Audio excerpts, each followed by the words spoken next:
is it that companies struggle with, by and large, that you're seeing these days? I would say the number one problem are, it ends up coming back to people.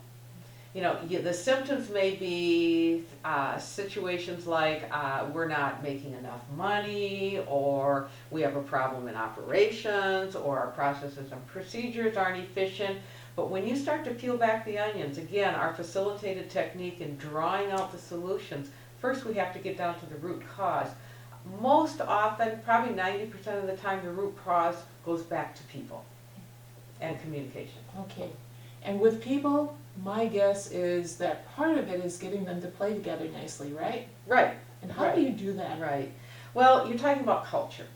And when you talk about culture and the people who are behaving the way they're behaving within that culture, a lot of times it goes back to probably a miscommunication or a lack of communication.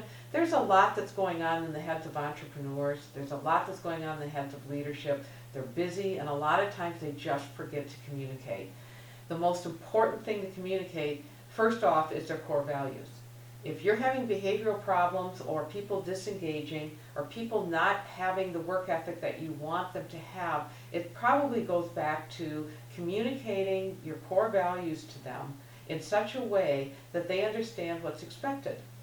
And once they understand what's expected, then they can determine whether they have the right seat on the bus. And I'm going to bring in Jim Collins, because Jim Collins is one of my favorite authors. He wrote the books Built to Last and Good to Great.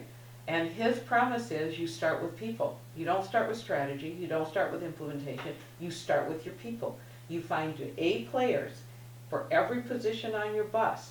And once you get the A players, who believe in your core values, they will create the strategy necessary for the growth in your company. So it all, again, goes back to right people, but right people have to align with core values. So that's the responsibility of a leadership team, is to interpret the core values, communicate the core values, and follow through with the behaviors expected of the core values.